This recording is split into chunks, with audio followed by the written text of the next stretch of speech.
Estudando o livro Nosso Lar. Espírito André Luiz. Psicografia de Francisco Cândido Xavier.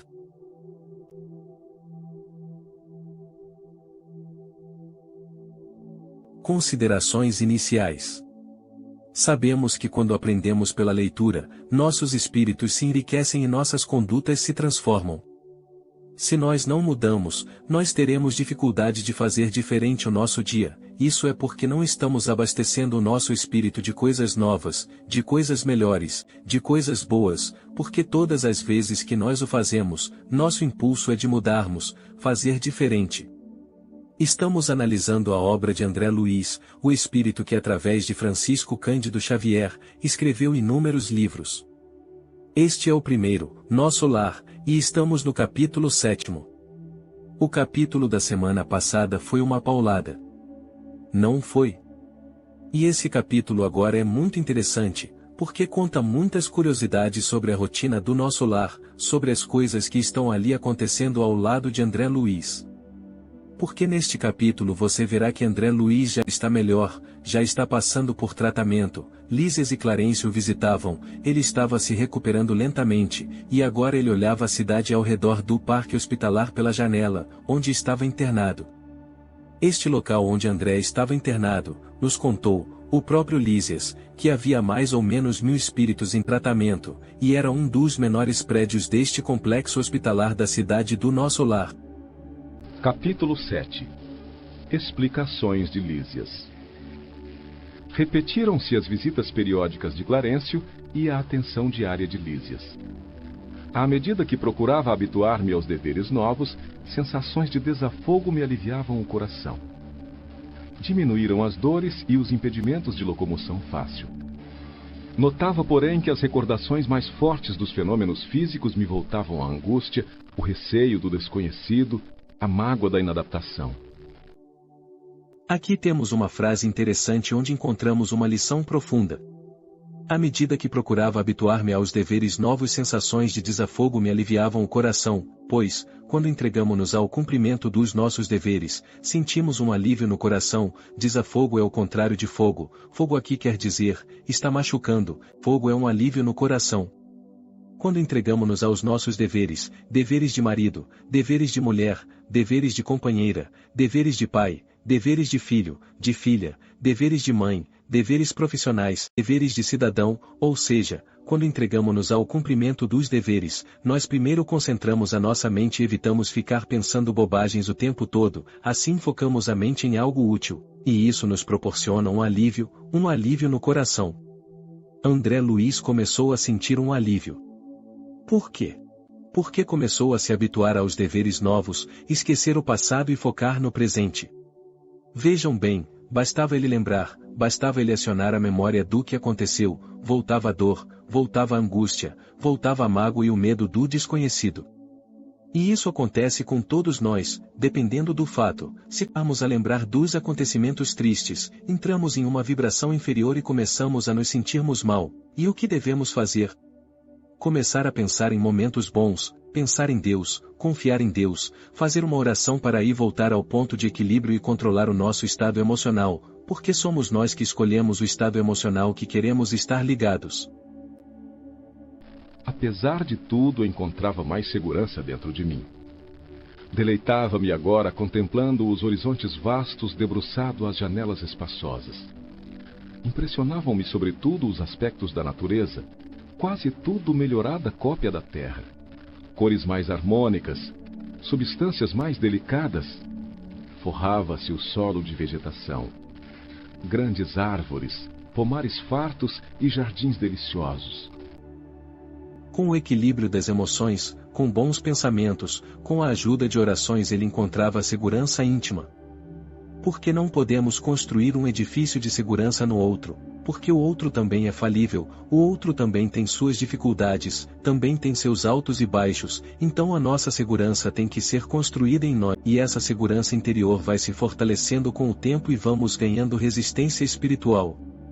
Aqui observamos que André Luiz enxergava e se encantava com a harmonia da natureza, percebia substâncias mais delicadas. E assim percebemos que existe matéria em infinitos planos de vibração, é o fluido cósmico. E é desse fluido cósmico que está falando aqui, pela janela do hospital via pomares, lindas árvores frutíferas, vegetação, jardins maravilhosos. A vida prossegue infinita em todos os planos de vibração nesse espetáculo da criação divina.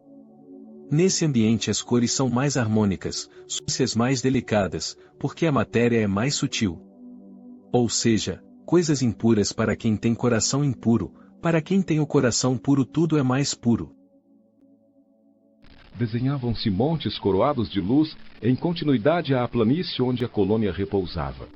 Todos os departamentos apareciam cultivados com esmero. A pequena distância alteavam-se graciosos edifícios.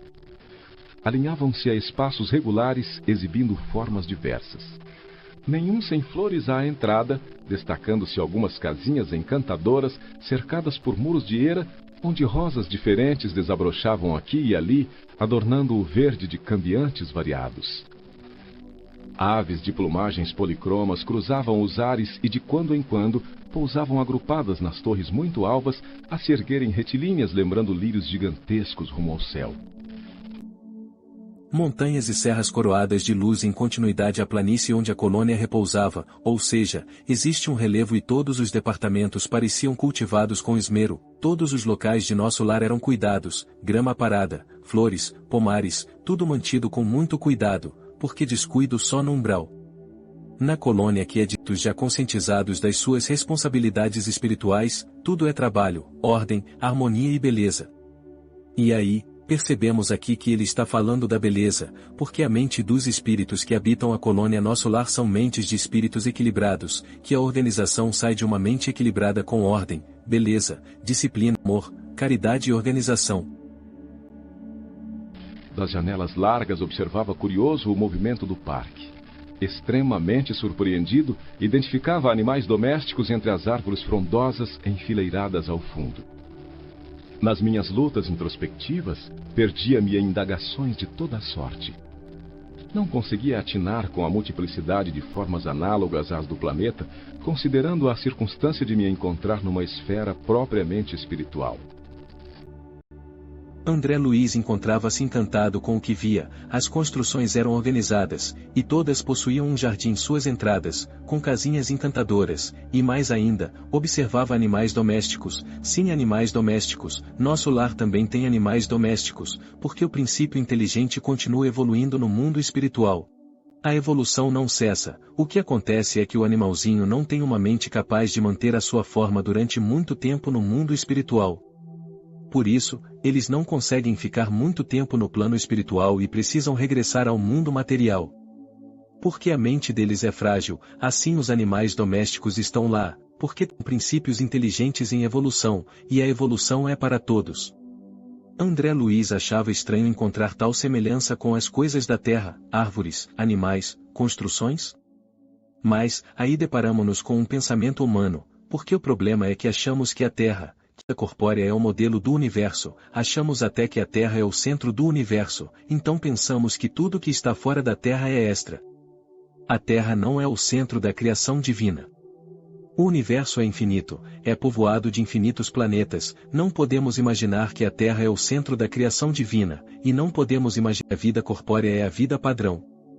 A vida na Terra é uma cópia pobre da vida espiritual, é uma cópia grosseira. O mundo espiritual é muito mais rico, mais abundante, mais sofisticado, muito mais sutil e nós ainda estamos engatinhando para alcançarmos a tão esperada evolução. Lísias, o companheiro amável de todos os dias, não regateava explicações. A morte do corpo não conduz o homem a situações miraculosas, dizia. Todo processo evolutivo implica gradação. Há regiões múltiplas para os desencarnados, como existem planos inúmeros e surpreendentes para as criaturas envolvidas de carne terrestre. Almas e sentimentos, formas e coisas obedecem a princípios de desenvolvimento natural e hierarquia justa. E Lísias com paciência explicava e esclarecia André Luiz. As esferas espirituais próximas da crosta são muito parecidas com a Terra, a influência é muito grande, o campo vibracional é muito parecido. O que explica aqui, é que na Terra tem vários ambientes, tem ambiente em que as pessoas usam drogas, traficando drogas, tem ambientes de prostituição, tem ambientes de excesso de bebidas, de comida, assim como tem ambientes de arte, cultura, de estudos, de aprendizado e de edificação. Nós que escolhemos o ambiente que queremos frequentar, assim é no mundo espiritual, tem ambientes para todos os níveis evolutivos. A criatura que encarnada se entregava aos crimes, à brutalidade, à grosseria, quando desencarna, vira anjo? Não. Ela desencarna e continua exatamente igual ao que ela era, irá encontrar companheiros exatamente iguais a ela e irão dar continuidade àquilo que gostavam de fazer, formando comunidades. Quanto mais superior, mais sutil, mais belo e mais cheio de recurso é o ambiente em que ele vive, quanto mais grosseiro é o ambiente em que ele vive. Basicamente precisamos entender é que tudo é gradativo, na natureza não tem saltos chocantes, tem uma gradação, são degraus e a gente vai subindo um por um os degraus da evolução, porque Deus é a lei infinita que governa tudo e que respeita todas as consciências. Preocupava-me, todavia, permanecer ali num parque de saúde havia muitas semanas, sem a visita sequer de um conhecido do mundo. Afinal, não fora eu a única pessoa do meu círculo a decifrar o enigma da sepultura. Meus pais me haviam antecipado na grande jornada. Amigos vários noutro tempo me haviam precedido. Por que então não apareciam naquele quarto de enfermidade espiritual para conforto do meu coração dolorido? Bastariam alguns momentos de consolação. Um dia não pude conter-me e perguntei ao solícito visitador: meu caro Lísias, acha possível aqui o encontro com aqueles que nos antecederam na morte do corpo físico? Como não? Pensa que está esquecido? Sim. Por que não me visitam? Na Terra, sempre contei com a abnegação maternal. Minha mãe, entretanto, até agora não deu sinal de vida. Meu pai, igualmente, fez a grande viagem 3 anos antes do meu trespasse. Pela percepção de André Luiz, ele não recebeu nenhuma visita enquanto estava preso naqueles processos dolorosos do umbral. Onde estariam seu pai e sua mãe que haviam partido do plano carnal antes dele? Por que não o visitavam para oferecer uma palavra amiga e paternal nesse momento de aflição? Ele ainda não tinha consciência do que estaria acontecendo no mundo espiritual com seus pais queridos. Pois note, esclareceu Lísias, sua mãe o tem ajudado dia e noite desde a crise que antecipou sua vinda. Quando se acamou para abandonar o casulo terrestre, duplicou-se o interesse maternal a seu respeito. Talvez não saiba ainda que sua permanência nas esferas inferiores durou mais de 8 anos consecutivos. Ela jamais desanimou. Intercedeu muitas vezes em nosso lar a seu favor. Rogou os bons ofícios de Clarencio, que começou a visitá-lo frequentemente, até que o médico da terra, vaidoso, se afastasse um tanto a fim de surgir o filho dos céus. Compreendeu? E Lísias esclarece André Luiz, dizendo que na verdade ele foi visitado inúmeras vezes, por sua mãe e que, a pedido dela também foi visitado por Clarencio, mas ele não dava abertura espiritual, ele não dava abertura para que a espiritualidade amiga pudesse atuar em favor dele, e isso acabou provocando um aumento considerável na sua permanência no umbral. Talvez não precisasse ficar tanto tempo assim, não havia a necessidade desse longo tempo em que permaneceu no umbral. A impressão que temos é que ele permaneceu tanto tempo no umbral, por culpa de sua teimosia, arrogância e orgulho. E essas emoções e características é o próprio André Luiz que as atribuiu. Nos capítulos anteriores, ele mesmo faz essas reflexões sobre o diagnóstico de sua personalidade. Esse orgulho, essa arrogância dele, dificultou em muito o auxílio espiritual da sua mãe, que é uma entidade muito mais evoluída do que ele, e o próprio auxílio de Clarencio, que era o intercessor, o responsável pelo seu auxílio. Porque a mãe de André Luiz intercedeu junto ao Clarencio, para que o ministro de nosso lar auxiliasse seu filho, e, no entanto, ele não apresentava condições de ser auxiliado, e isso é na verdade uma reflexão muito profunda para todos nós, porque precisamos trazer a lição para o nosso dia a dia, e aplicar na nossa vida e ao nosso cotidiano. Eu tinha os olhos úmidos. Ignorava o número de anos que me distanciavam da gleba terrestre. Desejei conhecer os processos de proteção imperceptível, mas não consegui. Minhas cordas vocais estavam entorpecidas com o nó de lágrimas represadas no coração. No dia em que você orou com tanta alma, prosseguiu o enfermeiro visitador, quando compreendeu que tudo no universo pertence ao Pai Sublime, seu pranto era diferente. Não sabe que há chuvas que destroem e chuvas que criam? Lágrimas há também assim. É lógico que o Senhor não espera por nossas rogativas para nos amar. No entanto, é indispensável nos colocarmos em determinada posição receptiva a fim de compreender-lhe a infinita bondade. Um espelho enfuscado não reflete a luz. Desse modo, o Pai não precisa de nossas penitências, mas convenhamos que as penitências prestam ótimos serviços a nós mesmos. Entendeu? No dia em que você orou com tanta alma. Não é apenas orar. Pai nosso que estás no céu, santificado seja o teu nome, venha a nós o teu reino, seja feita a tua vontade. Não é isso. Não é ficar repetindo frases, não é um processo mecânico. A oração não é um exercício mecânico, não é uma musculação das cordas vocais ou uma atividade cerebral. A oração tem que partir da alma, tem que sentir o que estamos conversando com Deus. O que estamos pedindo, o que estamos manifestando. Precisamos aprofundar nossa relação com Deus. Não sabe que há chuvas que destroem e chuvas que criam? Assim sendo, existem sentimentos que destroem, tem sentimentos que criam. Tem emoções que destroem, tem emoções que criam. Tem lágrimas que destroem, às vezes, a pessoa que está chorando, aquela lágrima é um ácido, porque é um choro de revolta, é um choro de capricho, é um choro de maldade, é um choro de teimosia. Existem lágrimas que são como chuvas que criam. Chuvas que embebedam o terreno para que haja o crescimento da planta e frutificação. Existem lágrima da entrega a Deus, tem lágrima da sensibilidade, a lágrima da confiança, da fé que é quando damos a nossa dor para Deus, é quando nos abrimos para Deus. Lágrimas há também assim. Tem lágrimas que destroem e lágrimas que constroem. Deus, para nos amar, não depende de nossas preces. Não é a nossa prece que desperta o amor de Deus. O que desperta a providência divina não é a nossa prece, o que provoca o atendimento espiritual, o que faz com que a gente receba a assistência, é o de Deus. E o amor de Deus é dele. O amor de Deus não é condicional. O amor de Deus não depende de nós.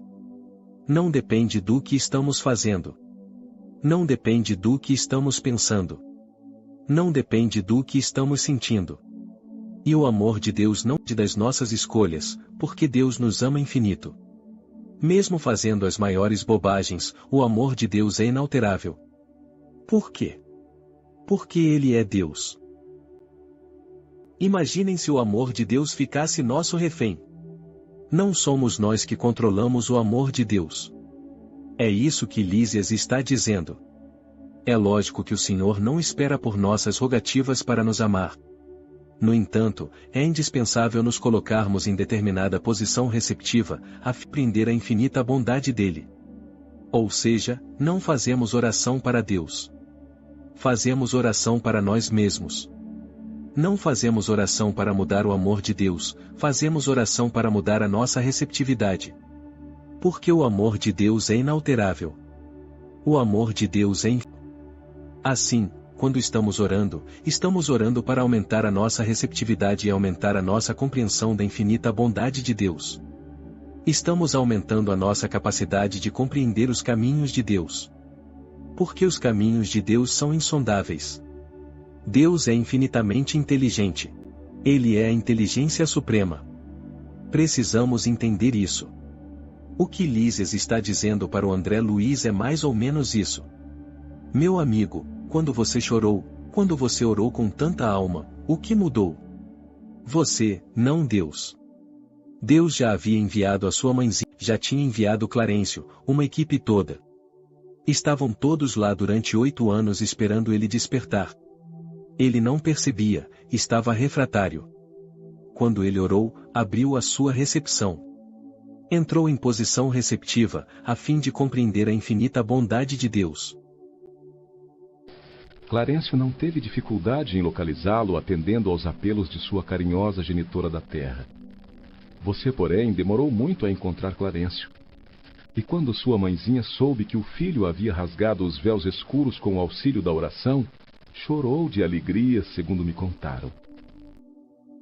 Os amigos espirituais não têm dificuldade nenhuma em nos localizar. Eles sabem o que estamos passando, o que está acontecendo conosco, o que está acontecendo na nossa vida. Os sofrimentos, as dores, as lutas, eles sabem. Eles estão presenciando. Eles não têm dificuldade em nos encontrar. Mas, será que não estamos com dificuldade em encontrar os amigos espirituais? Aqui, Ulisses está dizendo isso para o André Luiz. Clarencio te achou fácil, mas você demorou muito para encontrar Clarencio. E quando sua mãezinha soube que o filho havia rasgado os véus escuros com o auxílio da oração, chorou de alegria, segundo me contaram. Lísias está dando um recado aqui, que ela vive uma outra esfera espiritual, eu não sei, mas me contaram. E onde está minha mãe? Exclamei por fim. Se me é permitido, quero vê-la, abraçá-la, ajoelhar-me a seus pés. Não vive em nosso lar, esclareceu Lísias.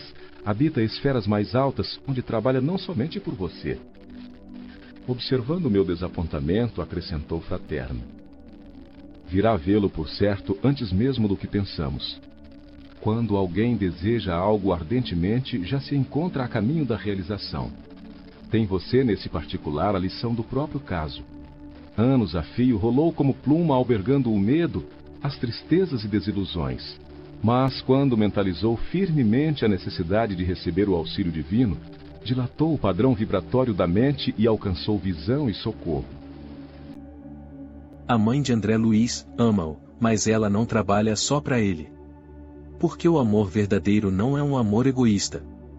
A mãezinha dele trabalha para ajudar outras pessoas, por isso não mora na colônia Nosso Lar. Ela encontra-se em esferas superiores. André Luiz ainda alimentava um clima de ingratidão, revolta, tristeza, que o impediam de ter acesso a mais recursos da bondade divina, e ter acesso a mais recursos que os amigos espirituais estavam destinando ao coração dele. Essa é uma lição para todos nós. É uma lição espiritual e material. E serve para todos os aspectos da nossa vida. Para os aspectos profissionais, para os aspectos afetivos, espirituais, emocionais e até físicos corporais. Assim que ele dilatou a sua visão. O Clarencio estava ao lado dele com frequência há 8 anos, mas ele não enxergava. Por quê? Porque a visão estava obscurecida. A visão espiritual estava estreita. Esse é um dos elementos mais importantes no atraso da nossa evolução. A limitação da nossa visão. Ficamos com a visão estreita. E aí perguntamos assim: como podemos fazer para ampliar a nossa visão? Como fazemos para dilatar o padrão vibratório da nossa mente usando as expressões de Lísia?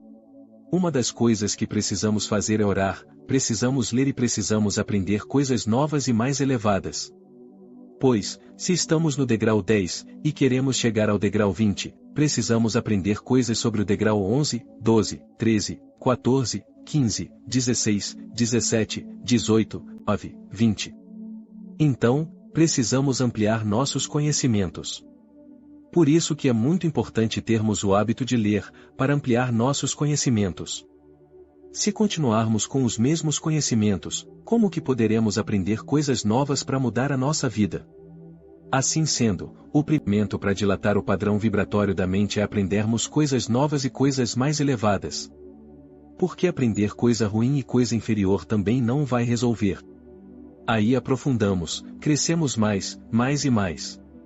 Com leitura edificante, palestras, conversa construtiva, aprender a ouvir, funcionar os 2 ouvidos e orar. Ouvir, aprender, observar, ler e elevar. Olhos brilhantes, encorajado pelo esclarecimento recebido, exclamei resoluto. Desejarei então com todas as minhas forças. Ela virá. Ela virá. Lísia sorriu com inteligência. E como quem previne generoso, afirmou ao despedir-se. Convém não esquecer, contudo, que a realização nobre exige 3 requisitos fundamentais a saber. Primeiro, desejar. Segundo, saber desejar. E terceiro, merecer. Ou por outros termos, vontade ativa, trabalho persistente e merecimento justo. O visitador ganhou a porta de saída sorridente, enquanto eu me detinha silencioso a meditar no extenso programa formulado em tão poucas palavras. Lísias aqui não está dizendo que vai realizar. Porque para realizar, não basta desejar. Mas, desejar nos coloca no caminho da realização. Ninguém realiza se não deseja. E quanto mais difícil a realização, mais ardentemente a pessoa precisa desejar. Quanto mais essa realização, quanto mais difícil for a realização, mais ardentemente a pessoa precisa desejar. Mas, não basta desejar, precisa agir. Ela precisa agir na intensidade correta, no momento correto e na frequência adequada. No ritmo adequado. Aí, são os outros elementos da realização de um propósito. Mas, o primeiro elemento, o que nos coloca no caminho, é o desejo ardente. Temos aqui, nesse particular, a lição do próprio caso. Considerações finais. Lendo os capítulos da obra de André Luiz, temos que ter por objetivo absorver o máximo de profundidade possível suas lições para que possamos aplicá-las no nosso dia a dia.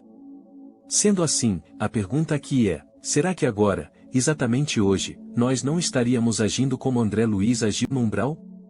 Será que, por nos fecharmos mentalmente, por nos fecharmos emocionalmente, por estarmos impermeáveis à ação dos espíritos superiores, dos espíritos bondosos, dos espíritos que nos amam, em especial dos nossos anjos guardião, será que, por estarmos impermeável, nós não estamos dificultando o auxílio? Nós poderíamos estar sendo auxiliados de uma maneira mais intensa e mais extensa? Poderíamos estar com alguns problemas já sendo resolvidos, dentro da pauta da justiça divina, da misericórdia divina, é claro? Será que não poderíamos estar abreviando as nossas expiações? Será que não poderíamos estar abreviando as nossas provas, se permitíssemos ser mais permeáveis ao auxílio da espiritualidade superior? Esse é um ponto, é aí que devemos aplicar a lição na nossa vida. Então, o que percebemos? Tem dia que estamos mais abertos à ação dos amigos espirituais e tem dia que estamos fechados. Tem dia que emocionalmente estamos mais revoltados, mais tristes, mais preocupados, mais ansiosos. Tem dias que não estamos tão confiantes. E percebemos essas oscilações no nosso mundo emocional, no nosso campo íntimo, e que dificulta o auxílio, dificulta a inspiração dos amigos espirituais, dificulta a tomada de decisões. Essa é uma reflexão importante para fazermos, sobretudo quando estamos atravessando um momento de dor, sobretudo quando estamos atravessando um momento de perda, perda afetiva, perda financeira, qualquer tipo de perda. Nesses momentos, a gente precisa reforçar a nossa confiança. Nesse momento, precisamos do nosso psiquismo para que os amigos espirituais possam nos fortalecer e inspirar. É claro, que os amigos espirituais não vão nos poupar da experiência. Por quê? Se eles nos poupam da experiência, não há evolução. Como vamos evoluir se estamos sendo poupados das experiências, ainda que sejam experiências dolorosas? Não pode haver isso. Nenhum de nós pode ser retirado da luta, nenhum de nós pode ser retirado da expiação, nenhum de nós pode ser retirado da sua prova, nenhum de nós pode ser retirado dos seus desafios e mais, nenhum de nós pode ser poupado da responsabilidade de decidir, porque evolução é aprender a decidir. Ninguém evolui se não aprender a tomar decisões. E como é que a gente aprende a tomar decisões? Decidindo de forma correta e decidindo de forma errada. Porque quando tomamos decisões ruins, sofremos as consequências da decisão tomada e, com isso, seja dolorosamente ou não, aprendemos. Nós decidimos, vêm as consequências e nos corrige. Também, podemos aprender, e aí é um aprendizado que nem sempre a gente observa, que é aprender com a experiência do outro. Observamos o outro decidindo, observamos o outro errando e precisamos aprender com o processo decisório do outro. Olhamos o que a pessoa decidiu, quais foram as consequências, extraímos ensinamentos, extraímos experiência para nós mesmos.